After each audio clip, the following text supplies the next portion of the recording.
What's up, everybody? It's your boy Josh with JTM Racing. What's going on? So today is brake day for the Impala, so stay tuned. So before I show you what kind of brakes we're going to be installing on the Impala, we're going to get the car up on jack stands and get all four wheels off. Alright guys, so we got the car up on jack stands, got all four wheels off. The driver's side front brake is the one giving us all the issues, making a lot of noise, a lot of screeching. On the back side of the rotor here, we have a lot of grooves, but we're going to get that all taken care of. We got our boy Willie here giving me a hand. Let's get her done. So, for the exciting part, we picked ourselves up some drilled and slotted rotors from Detroit Axle. They're based out of Michigan, obviously. And yeah, here they are. Pretty sick. Front and back rotors. They're gonna look clean. They're zinc coated. Got ceramic pads front and back with all new hardware. We got all of our necessities we're gonna need to get this brake job done. She's gonna be stopping good after this. All right, so we're gonna start with the front ones first, and we're gonna start with the worst one.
Alright, so we got this front brake fully disassembled.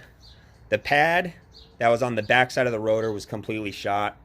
There was pretty much no pad left at all. I did spray down the whole hub assembly with brake cleaner to remove any dirt and grime. We also cleaned our slide pins, our caliper bracket, the caliper bracket bolts with brake cleaner as well.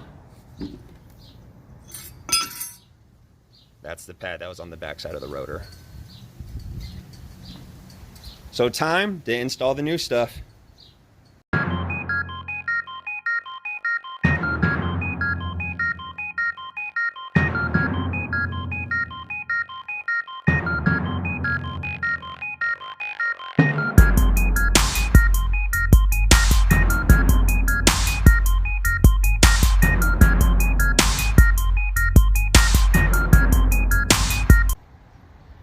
Got the rotor and the caliper bracket installed. Now don't forget to grease up your hardware and the back of your pads. Just like that.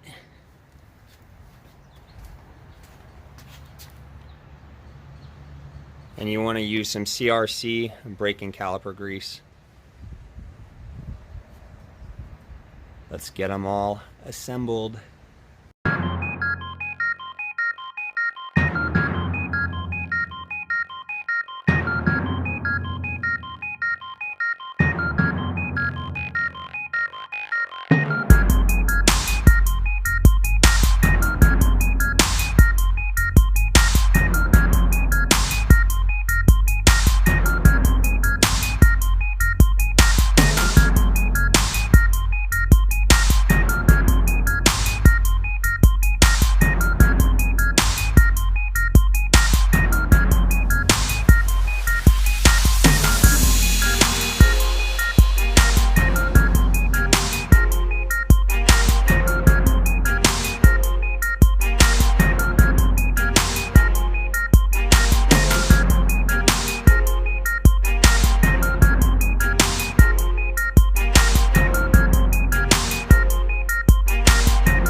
there you go.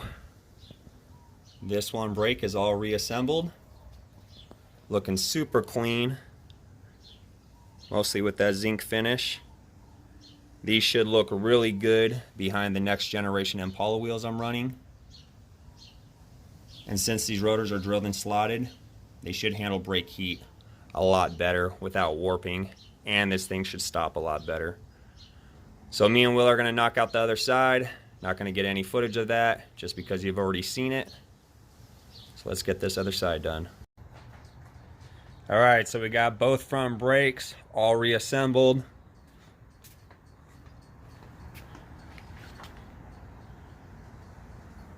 Now we're going to be moving to the back ones.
Alright, so we got one of the rear brakes fully disassembled.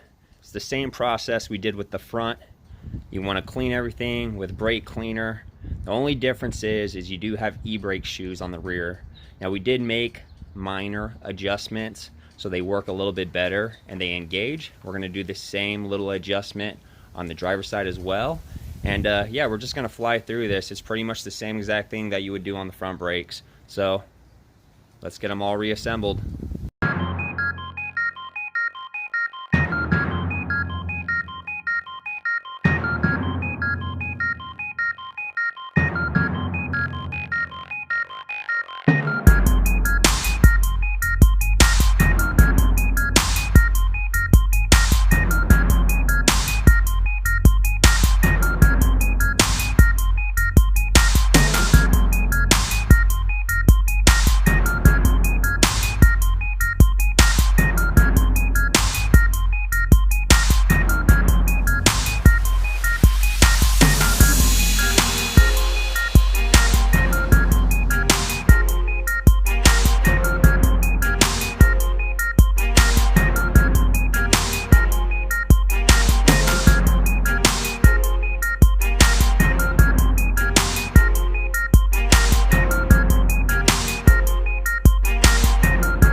Alright, so that rear brake is reassembled.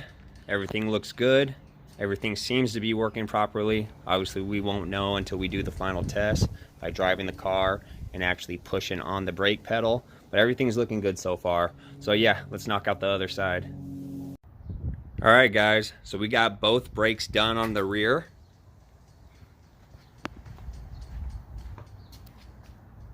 And both brakes are done on the front.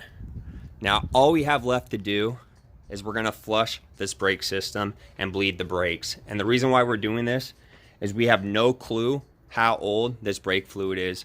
It's pretty nasty looking, pretty dark. So we're going to get that out of there. We're going to bleed the brakes and we're going to fill her up with brand new .3 brake fluid.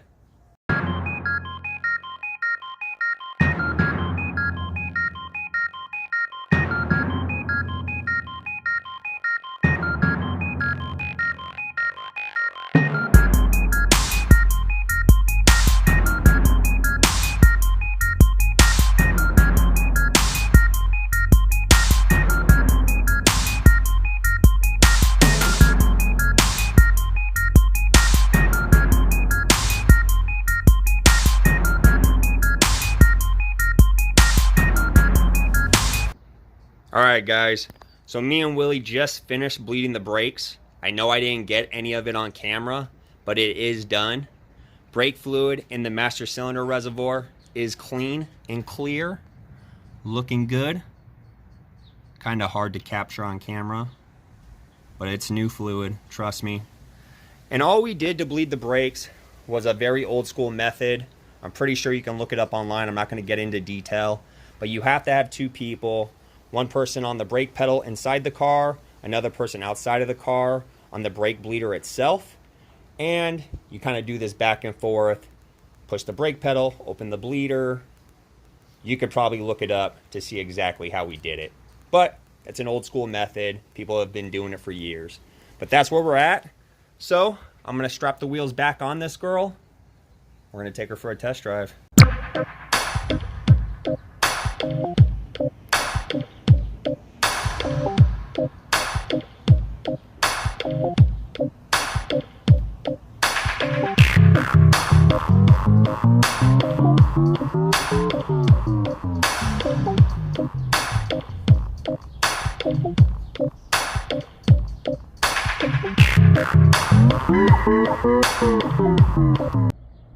Alright guys, so the brakes are all done.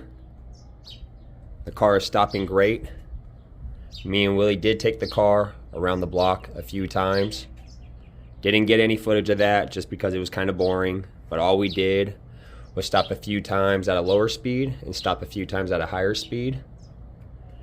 Brakes do take a little bit to fully break in, mostly the ceramic pads, but yeah, the car is stopping great.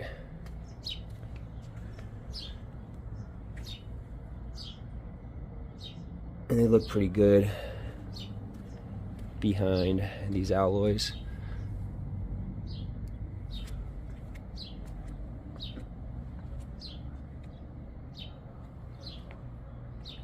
The Impala definitely needs a bath now. She's filthy.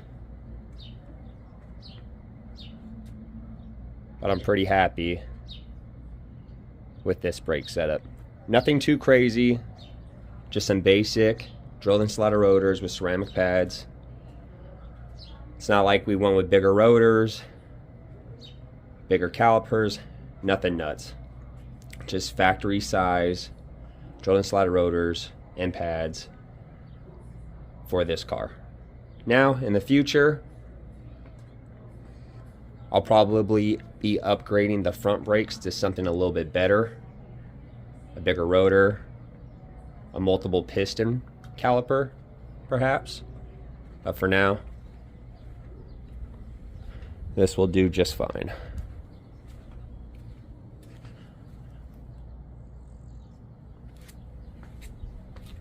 But yeah, that's it for this video. I hope you guys enjoyed. If you haven't yet, please subscribe to my YouTube channel. And I'll see you next time. Peace.